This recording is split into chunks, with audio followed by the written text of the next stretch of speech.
Hi, Monica Sky here on the other side of my 7th ayahuasca sitting. This is my divine debrief in this moment of what I've been able to recalibrate as interpretation and the lessons and the learnings, and there's so many golden points to this journey. It's been one of my biggest and deepest since my 2nd sitting, which was the big throat activation purge.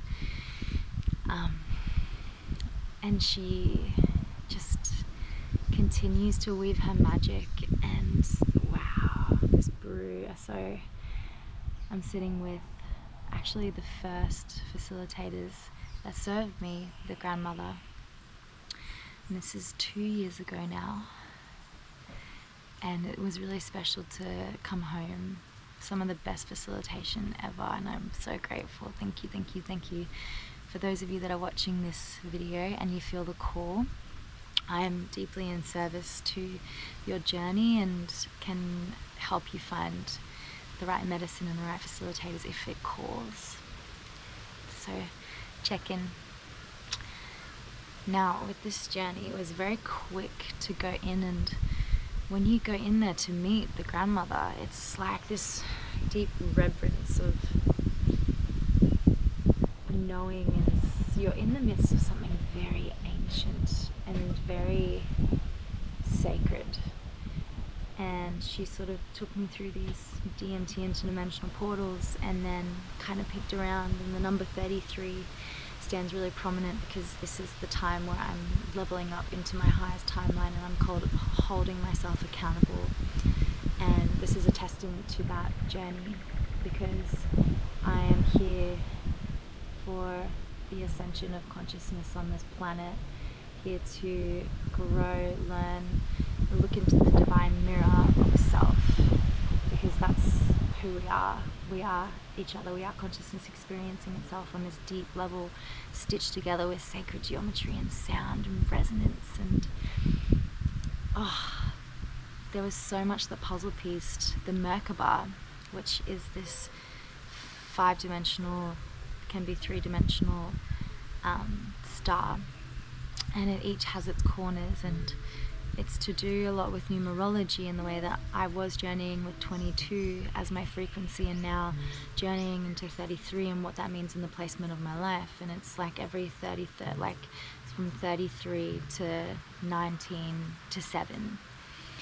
And there are very similar events that happened throughout my journey in this human experience in this lifetime.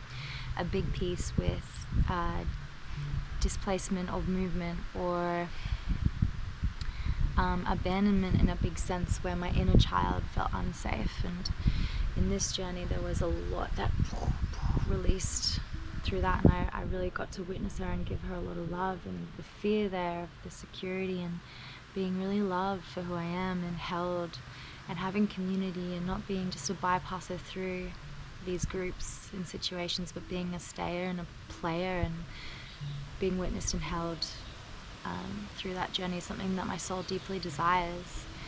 And I'm calling in my people now, and they are collecting in the masses, it seems, and that's really exciting.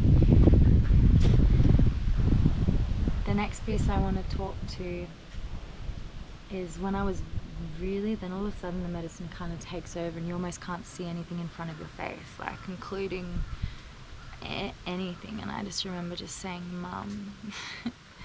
And because you meet the grandmother, and the grandmother is our mothers and our mothers' mothers, and I had a deep release with my mum, where I also felt her fear and her displacement and the abandonment that she endured through the situation with my father.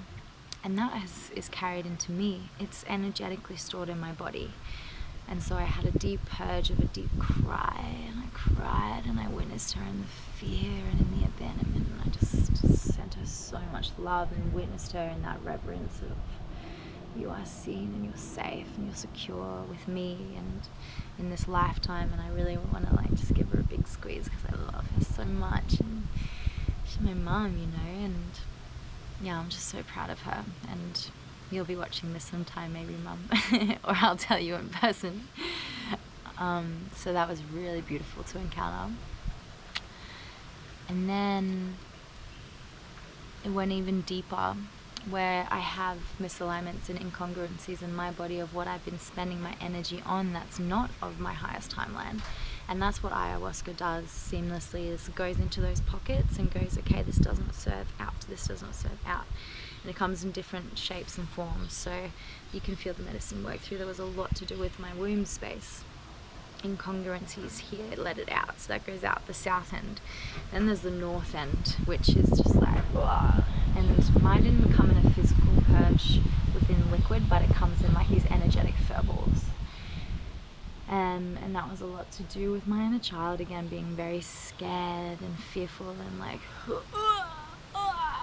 and like letting that out in the screams and the wails and the desperation of, I think, wanting to feel safe.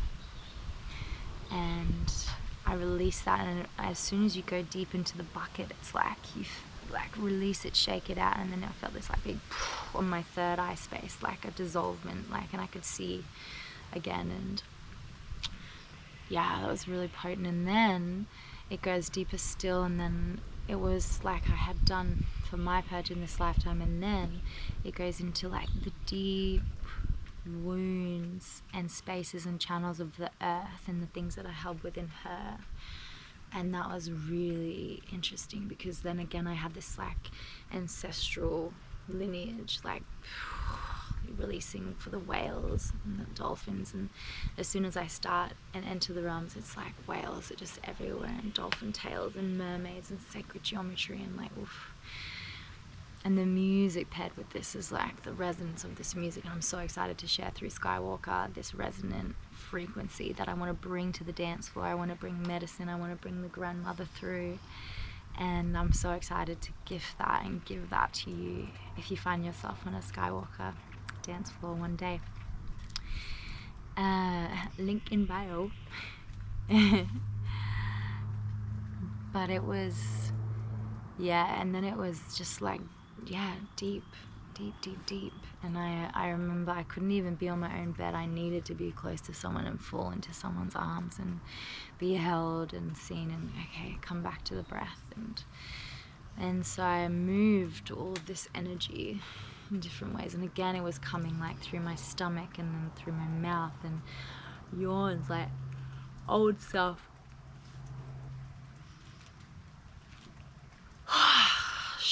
Like that, like out, like your face almost distorts and releases. And then all I could do from then on was like, English didn't make sense, and I just had to speak into light. So this is where this light language comes from, these light codes from the galactic source. And it was just like, my brother Yarikesh, he was there with me, and he was just like also a space brother, and like holding my hand through this, and we just only spoke in light language to each other, and it was phenomenal. It's like intinor kinteera kosontro kinnaya etoro sontro arnia tetarokia of shuntraki. And then he would reply, and it made sense. We were speaking, we were connecting and having a conversation in this language of light, which is phenomenal that we can do that. And of course we can do that. And that's another one of my gifts that I want to bring to this ether, is activating everyone's essence of what that light language looks like. You can draw it, you can paint it, you can dance it, you can sing it, you can speak it. There are so many different forms of expression of this art.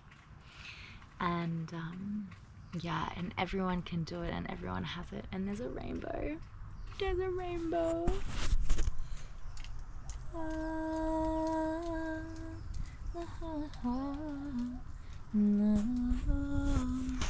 See, and this is just when nature speaks so loud, when nature's just so proud, and when you're in resonance and harmonious resonant frequency with her.